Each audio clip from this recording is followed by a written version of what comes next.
Hello everyone, welcome back to another fun science experiment. So this is part 2 of electricity series. Let's start. Let's do a quick recap of what we studied in our previous video. So it was about closed circuit and open circuit. So as we know, this is an open circuit. Why open? Because the bulb is not glowing because the connection is loose.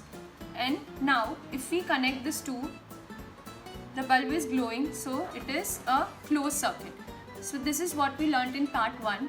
So now just let's expand this circuit a little bit by using a material. So I have taken a iron nail. Let's connect it with the circuit and see if it is an open circuit or closed circuit. As you can see, the bulb is glowing. So we can say that this is a closed circuit. Okay, now let's take one more object.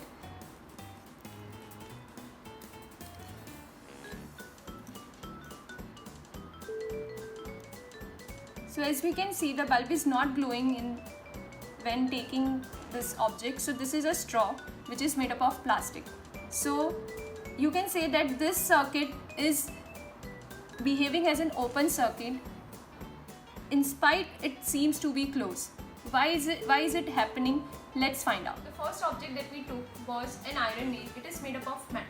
So basically this was behaving as a conductor. So now what are conductors? Conductors are the materials which allow electricity to pass through them.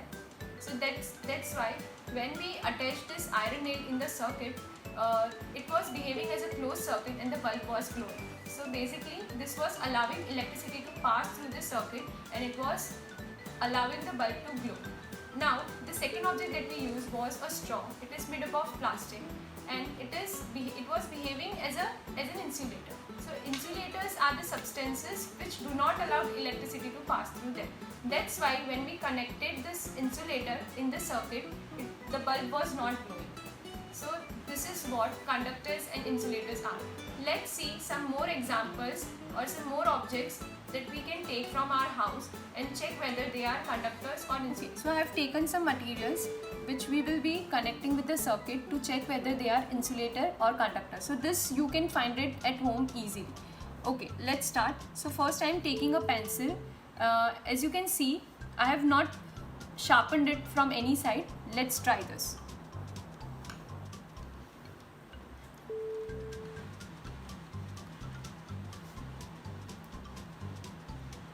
So as you can see, the bulb is not glowing. Now sharpen the pencil from both sides like this. And now connect the circuit with the lead of the pencil.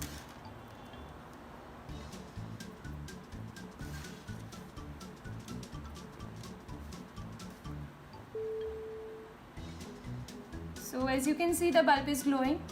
So what exactly happened over here? So when the pencil was not sharpened, so basically the outer part of the pencil, that is the wood, was connected with the circuit, and wood is an insulator as the bulb was not glowing.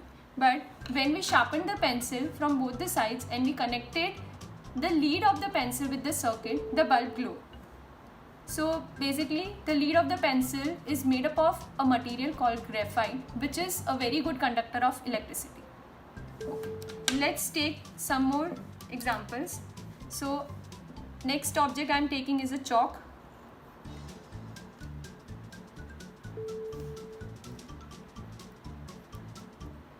So the bulb is not glowing, so chalk is a insulator. I have taken a piece of paper.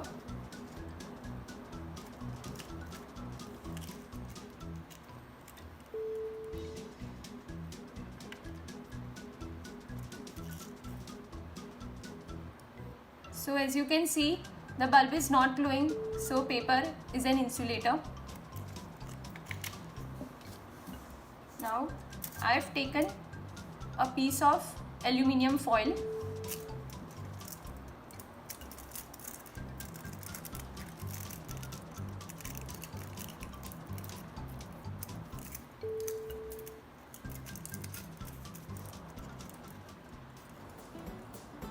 So the bulb is glowing very brightly. So we can say that aluminium foil is a conductor of electricity. Now the next object is a cloth ribbon.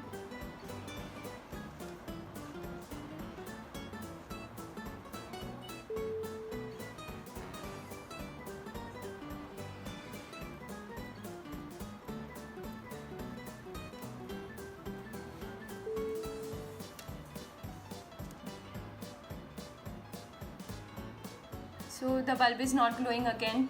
So cloth is an insulator. Now I am taking a paper clip. Let's connect it with the circuit.